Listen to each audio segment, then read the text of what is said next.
Europe کے middle edges میں church کو زندگی کے ہر ایک شعبے میں برتری حاصل تھی اور انہیں معاشرتی طبقات میں اس قدر اثر و رسوخ حاصل تھا کہ وقت کا بادشاہ بھی چرچ کے فیصلوں کے خلاف جانے کی ہمت نہ کر سکتا تھا۔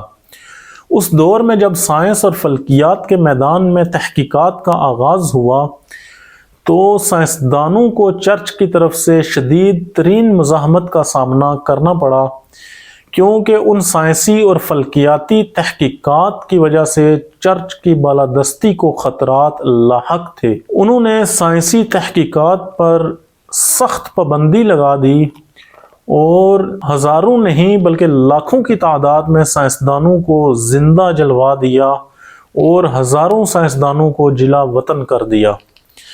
چرچ کے ان انسانیت سوز مظالم کی وجہ سے سائنسدانوں کی ایک بڑی تعداد مذہب سے منحرف ہو کر دہریہ بن گئی۔ اس کے باوجود کچھ سائنسدان ایسے تھے جو اللہ تعالیٰ کے وجود اور اس کی عظمتوں کے قائل تھے، اور ان میں آئزک نیوٹن کا نام سر فہرست ہے۔ آئزک نیوٹن ایک دفعہ اپنے کمرے میں بیٹھا ایک کتاب پڑھ رہا تھا اور اس کا ایک دوست جو ان حالات سے متاثر ہو کر دہریہ بن چکا تھا اس کے کمرے میں داخل ہوا۔ آئزک نیوٹن کے پاس نظام شمسی کا ایک دہاتی نمونہ پڑا ہوا تھا جو اس قدر مہارت اور کاریگری کے ساتھ بنایا گیا تھا کہ اس کو گھماتے ہی اس میں موجود سیارے اور ستارے اپنی اپنی مخصوص رفتار میں حرکت کرنے لگتے تھے، اور بظاہر یہ بڑا عجیب و غریب منظر پیش کرتا تھا۔ نیوٹن کا وہ دہریہ دوست اسے دیکھ کر بڑا متاثر ہوا اور اس نے نیوٹن سے پوچھا کہ اسے کس نے بنایا ہے۔ نیوٹن نے اسے جواب دیا کہ کسی نے نہیں۔ اس کے دوست نے اسے کہا کہ شاید تم میری بات کو سمجھے نہیں۔ نیوٹن نے کتاب سے نظریں ہٹاتے ہوئے اسے کہا کہ نہیں، اسے کسی نے بھی نہیں بنایا۔ یہ نظام شمسی کا یہ جو دہاتی نمونہ تم دیکھ رہے ہو اس نے خود بخود یہ شکل اختیار کر لی ہے۔ نیوٹن کے لہجے میں طنز تھا جسے محسوس کرتے ہوئے اس کا جو دہریہ دوست تھا وہ مضطرب ہو گیا اور اس نے جھلاتے ہوئے کہا، کیا تم مجھے بے وقوف سمجھتے ہو؟ یہ جو نظام شمسی کا نمونہ ہے اسے یقیناً کسی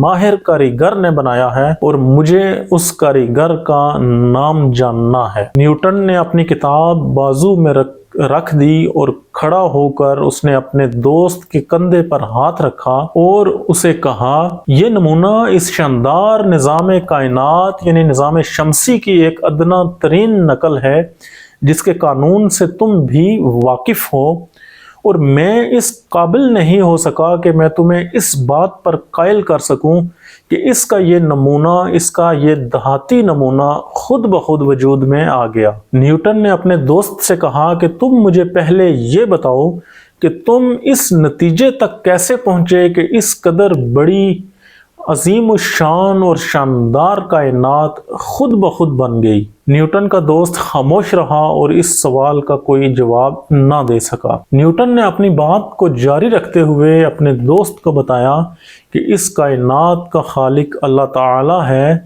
جس نے بڑی مہارت اور کاریگری کے ساتھ اس کائنات اور اس کے نظام کو تخلیق کیا ہے۔ جو یہ سمجھتے ہیں کہ یہ کائنات کسی خالق کے بغیر وجود میں آ گئی ہے وہ غلطی پر ہیں۔ یہ ایک چھوٹی سی مثال خالق کائنات کے وجود کی ایک زبردست دلیل ہے۔